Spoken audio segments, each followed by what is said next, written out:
as Michael Agwanda, who is a public health expert, joining us to just give us their insights on what they can actually do, what we can do actually to eradicate stigma in our communities. Welcome to the show, Reverend Kanyoni. Yes, Lamia.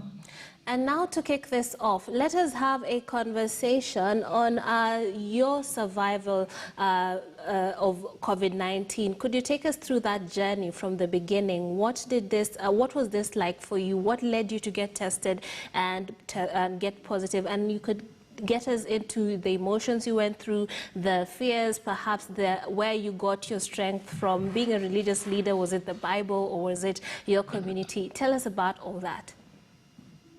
Oh, thank you very much for having me here today, KTN News, to share how I went through during the pandemic and when I got infected with the COVID-19. It was around 8th of July that I started having some mild flu. And in fact, I had to go to the hospital, and I went to the hospital and I was given some medication. Mm-hmm. And after 2 days, again, I had to go back to the hospital because it escalated now to high fever, a lot of severe headache at the back of my head. And it went down even to the ribs, around the ribs, and also at the lower abdomen. Okay. So I went to the hospital for the second time, and I was given some malaria medication. After I got those medications, still again after 2 days, it escalated. That is when I called my wife and told him we need to get tested. Mm-hmm. And in fact, we went to and get tested here in Nakuru. Then after 2 days is when I got the results, and the results were positive. Fortunately, my wife was negative. Oh, wow. So immediately I was called by the personnel from the PGH in Nakuru. And in fact, my wife had to drive me to the PGH isolation center in Nakuru. And that is when I started now getting medication in Nakuru PGH hospital. It was not an easy thing because having gone almost a whole week with a lot of ailment from the headache, from flu, from pain from the abdomen and the ribs, it was not an easy journey during that almost 1.5 weeks without knowing what is happening in me. So when I went for isolation, I started now getting medication from the hospital, a lot of injectable, a lot of tablets, a lot of things were done. And in fact, for 3 days, I was in oxygen, which was not consistent of maybe 2 hours, 1 hour, 2 hours. So it was a regulated kind of activity when I was getting the oxygen. Okay. And then after 5 days, 6 days, I was getting well somehow. And I requested for home-based care, which I was granted on the 9th day. And my wife came for me, I came home and stayed home for another 5 days. I don't know what happened. I got a very severe pain around my ribs. And I had to call my doctor. It was around in the evening. And I was told to go back to the hospital. Unfortunately, I went to the hospital back again. Imagine, from isolation, I came home for 5 days, then back to the isolation center again for another 5 days with a lot of injectables again. Mm-hmm. But then after 5 days, it was better, and I came home. And having been tested now for 2 times, I've tested negative. And now I got the clean bill of health last week. Now I'm okay. Right. But the journey was not easy. A lot of stigmatization from when people hear that already you are a COVID-19 patient, I'm telling you, things change. Friends, colleagues at my place of work, neighbors, and everyone now labels you as if you are an outcast. And in fact, let me tell you, this is what is going to finish most of the COVID-19 patients. Stigmatization by colleagues and neighbors. And also, in fact, where I feel something needs to be worked on is during the isolation and the quarantine center. Okay. The moment you see now these doctors coming dressed in the way they dress with the PPEs, that is another kind of stigmatization. So in isolation again and quarantine centers, there's still another area. That's another area of where patients are getting stigmatized. Mm-hmm. So stigmatization is an area that really we are calling upon all the institutions and the stakeholders to really think about, because it might finish most of the COVID-19 patients. Okay, now, Reverend David, we shall get into more of your experience, but I'd like to bring in Mr. Michael Agwanda, who's joining us via Zoom as well. Michael, when you listen to that narration and why stigma is quite negative to the fight against COVID-19, even the way you treat COVID-19 requires isolation, but then isolation and stigma does they do go hand in hand. So what do you think we should be doing to enable people to be more comfortable with having these conversations? Even as I was trying to find someone who would be free to talk about COVID-19, it was quite difficult because no one wants to be associated with COVID-19 or to be known in their communities as that person that suffered from it. So, Mr. Agwanda, what should we be doing? Thank you, Trix and Reverend Davis. I thank you for coming out to share with the world what your experiences are, and more so specifically on what we are experiencing now, which is COVID-19. Unfortunately, Trix, in 1980s, in the mid-80s, when HIV/AIDS hit the world, people were treated to the same experiences that COVID-19 patients are being treated to today. Over the years, as the research has come around and we've realized that you can actually sustain HIV/AIDS patients with drugs, and lots of drugs have come out that people are using today. We do not treat HIV/AIDS patients with the stigma that it was being treated to therein earlier. In fact, if you look at the burial procedure, it was the same as the one for HIV/AIDS. But today, HIV/AIDS patients die in our communities, and we don't fear HIV/AIDS patients. We bury them just like normal burial that you experience out there. Now, you've asked the question, what can we do in regards to avoid stigmatization? The first thing that we have to do as a government is we must initiate community education. We must be able to go out there and sensitize the community and tell the community that COVID-19 is not a death sentence. So that's one thing that we must be able to tell people out there. Right. Secondly, we must also be able to tell people that actually a huge number of COVID-19 patients get well every single day. It's not enough to announce this on TV and radio. We must have community workers going around and telling people, you do not have to feel that if you have COVID-19, then you have a death sentence, or you need to be excluded from the community, or you cannot live within the community. Now we are getting into home-based care. Yes. That simply means that we must get community health workers out there with the right information to tell the community that they live with that actually you can live at home with COVID-19 and treat every single symptom just like any other symptom, and then still get well, because the percentage of people that are dying in Kenya is between 1.8% to 2% of people that are dying from COVID-19. And actually, as we're looking into it, we still don't believe that the entire percentage is as a result of COVID-19, because somebody might have been having a heart attack for one reason or another, and then he goes to an environment where he's having COVID-19 and he dies. It does not squarely mean that he died of COVID-19, but he might have died of a heart attack for that reason. Right. Now, Mr. Agwanda, and I'd like you to also chime in on why you think we are so adamant to be on isolating people with certain ailments while they are part of our communities. We've seen this with HIV, as you pointed it out, in countries where Ebola was a problem. That was also a very big problem, and people just did not want to be associated with these people, and you would not live it down after even recovering. So what is it about our communities that make it so prevalent? One is when you look at Ebola is more like a death sentence. I mean, within the turnaround is very, very short. And for that reason, Ebola is very explosive.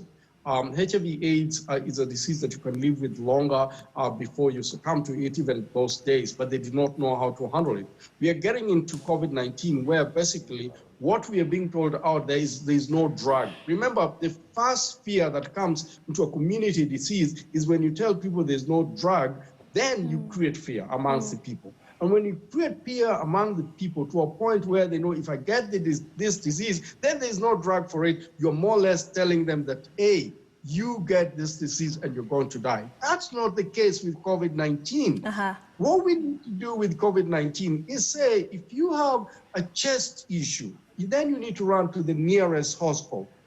The problem, therefore, we have, Fritz, with COVID-19 is we cannot test COVID-19 like we can test HIV/AIDS today. That's the biggest problem. That's the biggest impediment in this disease. All right. Now, let me bring in Reverend Kanyoni to give us his experience. Reverend, you have talked about the stigma that you personally experienced. Could you elaborate to our viewers what forms this stigma took and how you were able to cope with it? Given that you were interacting with your family, your wife was driving you around back and forth from hospital, how did you handle this sort of onslaught?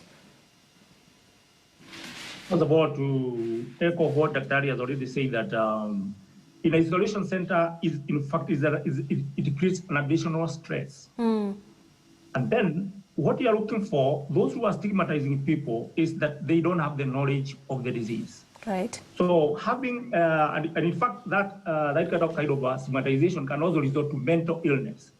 And in fact, what I was really thinking about is that maybe if those institutions can really work on having mental champions in the communities, as Dr. said that we have the community health nurses, maybe they can work on that. So that can really help. But for me, for my case, my wife is a nurse and is a counselor. In fact, she did a lot. And in fact, because she's a strong woman, of which I don't want to give that story again, she later tested positive herself after caring for me. So it was that double tragedy again in my house. Okay. And you see now, both of us being stigmatized, it was not easy. But I'm happy for her because she really tried to work on it. She's a strong woman and she really tried to work on that issue. So me, what I did is to seek information about this disease. I did a lot of reading. Anything that came across, maybe the internet or in the social media about COVID, I had to read so that I can be able to understand what COVID-19 is. Then what I did is to share with my friends. Even when I was in hospital, people could call me, I could share it with them. And that sharing also, it helped me to pour out maybe what was in me. So me, what I did is maybe, though I depended on God more, because I knew God as a reason for this, I did a lot of reading. My wife was there for me, and because that's another area that we need to invest in your family, so that when at times of calamities, the family will be there on your support. And also did a lot of, I focused on the positive. As the doctor is saying, this is not a death sentence. And in fact, if you focus on that, you get contented, and then you share a lot with people who are around you. And in fact, you should not, I avoided judgmental thinking. And now after this is death. So the moment you focus on negative, you create fear and anger in you. So me, I focused on the positive. I avoided judgmental thinking. And also, I had to read a lot about this COVID-19. Right. And Reverend Kanyoni, now you have tested the negative and you're in the clear. How has, as a leader and a church leader to be precise, how has re-entry been for you? How have you been able to find a way of interacting with your community the way you used to after you have gone through this ordeal? In fact, even before I got the Clean Bill of Health, and me, I'm a director youth in Nyandarua County. I deal with matters of youth in my county. Yes. And in fact, the youth invited me to various forums before I even got a Clean Bill of Health. The youth had to invite me in their WhatsApp groups, Facebooks, and I would share a lot with them even before I was released to move out. So that one also helped me to share with my friends even before I moved out. They were very eager to see me and also to share so that I can share with them the experience. Okay. So that also helped me because I was able to share even before I left my house. I was able to share before that. So when I left the house, now you still find some people who are fearing to come near you. Others neighbors, they still don't believe that you are healed. You are putting on your mask. You throw down your car window. They don't want to come near you. So those things are still there. But we are managing them by educating people that anybody can get this. Yes. And if the best thing for us to do is to get tested, all of us. So the moment you are tested, you'll be able now to know your status. And if the moment you know your status, just have to be able to manage. So it is now easy for me to move out and discuss these with you. What I do, because I'm a leader, I'm a church leader, I'm a director, all the youth depends on me. So I'm able to share this information with quite a number of groups and people. Okay. Now, Mr. Agwande, Reverend Kanyoni went into research and learned more about this on the internet and using various resources. Now, when it comes to the internet, there is a danger to that because a lot of false information does circulate around WhatsApp group and people are sharing links. Could you explain to us why this is very dangerous and how we can actually be able to fight COVID-19 while at the same time gain the knowledge we need about it in order to understand it and live with it and perhaps get through ordeals such as Reverend Kanyoni did? The danger with information in social media, especially with COVID-19, one is you will not get the full information on social media. Normally, you're given a very small clip and a very short information. It could be just a small story, and that's the end of it. Number two is the danger with it is a big population in this country are not on social media, especially people living in the rural area do not access social media to that extent, especially the elderly and the people basically that have what we call mlikamwizi phones. They do not have the largesse and the access of social media. And therefore, if you want to depend on social media to get information, you will not be able to get it. Now, how do those kind of people how will they be able to get information? Easiest way is having an education forum, both in the community, on the radio, because a lot of people access radio in the whole country, and a number of people also believe in their leaders and elders in the community, especially those places where you don't have TV, you don't have radio, and they can't read newspaper. It is very important that the government does not just announce the figures up there, but, and more so when the government goes to an extent of telling people Nairobi do not go to the village. And everybody gets to hear that Nairobi should not go to the village. And then you have to go to the village. They are setting people to be stigmatized because then when you go back to the village, for whatever reason, already you're being seen as a government that says these are the wrong people who have COVID-19. It might not be the case. And so you're setting people against the community. And when you set people against the community, that stigmatization have to key in.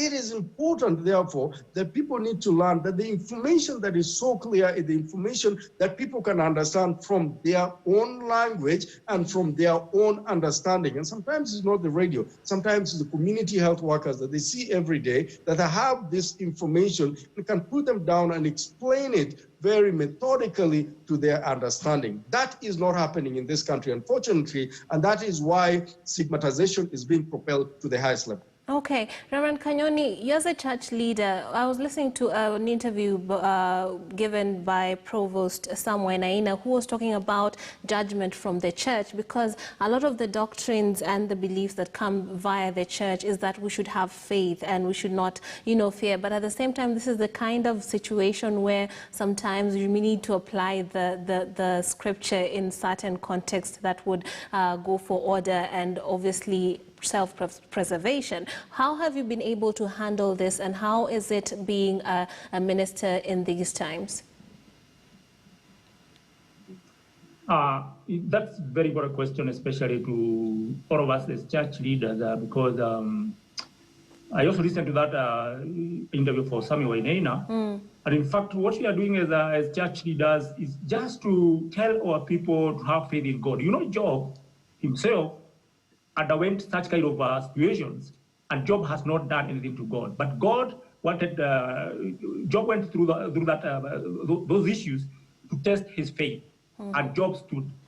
So we are training our Christians to have strong faith, because in fact, what I realized is that this pandemic has really changed our daily way of doing things. And they have changed our normal.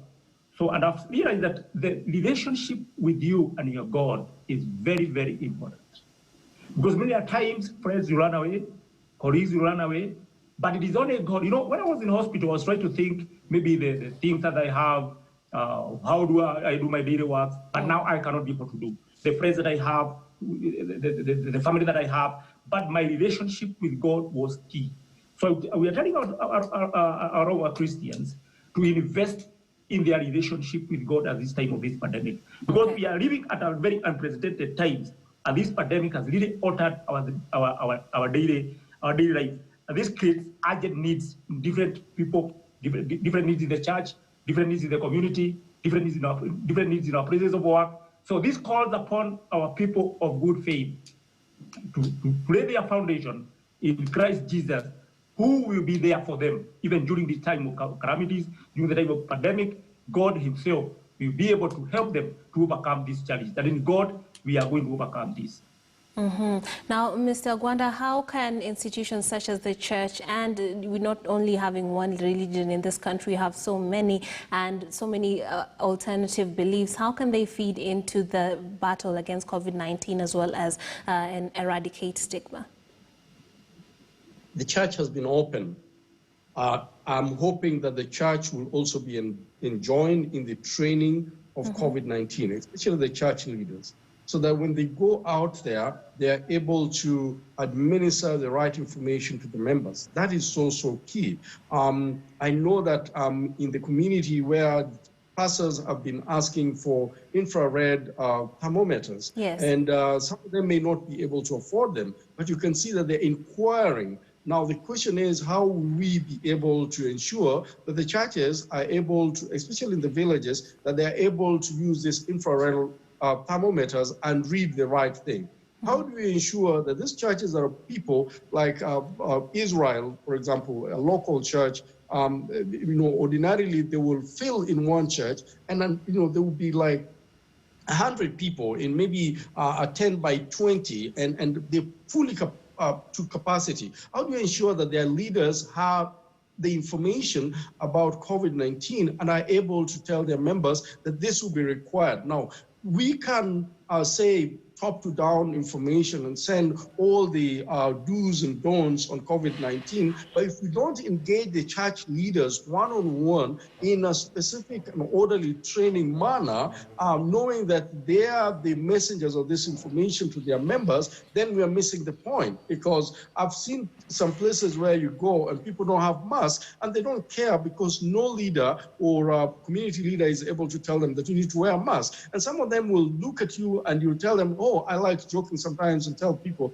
I have COVID, I've had COVID before, and I don't want you to near me, with the hope that they will be able to fear, but they say, man, it will never get us. You get that kind of information. But COVID is not here in the community, for example. And so that information needs to be relayed to even key opinion leaders and the elders in the community and the church members. The government has not been really targeting these people. A community disease needs to be handled in a community manner, not in a professional manner, the way we are saying only healthcare are supposed to be trained, they're supposed to know how to handle this. The people that are going to get COVID-19 are getting COVID-19 sometimes are in places where there's only one health center in a whole constituency. And the question is, if the other leaders, the opinion leaders, the churches and the pastors in those churches have the information and ability to handle a COVID-19 patient, then the right information will be able to be passed. And so the government needs to do more than just targeting health workers, but also targeting church leaders to be able to help them, disseminate this information, and also to be able to debunk the stigmatization that is already occurring in our community. Okay, Reverend Kanyoni, please give us your closing remarks on this particular subject based on your own personal experience and in your community. Yeah, I think I also would like to support what Dr. Alia said, that really people need to have a lot of sensitization, education in all quarters. And in fact, I would like to support even the pastors need to be called, they need to be trained, they need to be sensitized so that you can be able to empower their people with this information. So with me, I'd like to tell people that COVID is real and it's deadly.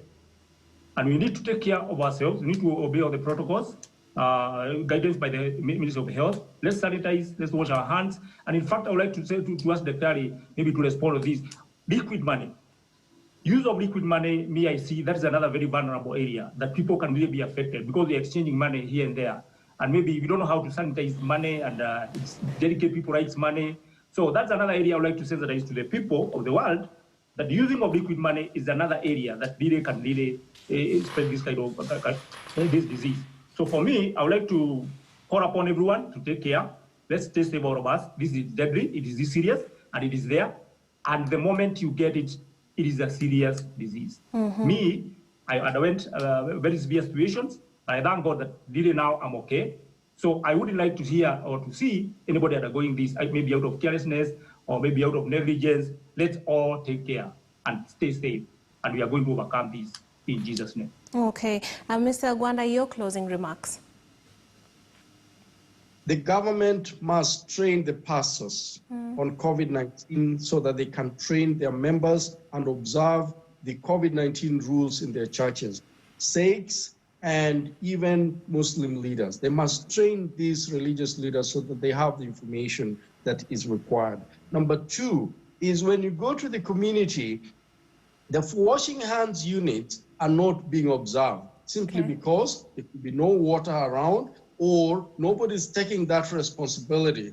I think there is more effort being put in the cities than in the community. Today, I'm actually in Dewa, in the rural area, and you hardly see any containers with water and faucet where people wash their hands. And I can guarantee you that they're not able to afford the sanitizers for that reason. And so I think the money that has been donated for COVID-19 should be used to bring washing hand containers into the communities and to ensure that they're able to have water and soap in those centers, little community centers, so that people can wash their hands. They will not be able to afford sanitizer, and that's a reality. So if we want to make sure that in the cities you can't get into any building without a infrared thermometer or measurements of your temperature, you can't get into a building without washing your hands. We are forgetting a community that is more vulnerable, and that is in the rural area. I think this needs to get to the government, that they need to use that money to bring containers into the community and distribute them. That money was given to them freely, and they need to provide free services in the help of COVID-19. Even in the churches where people are not able to afford those big containers,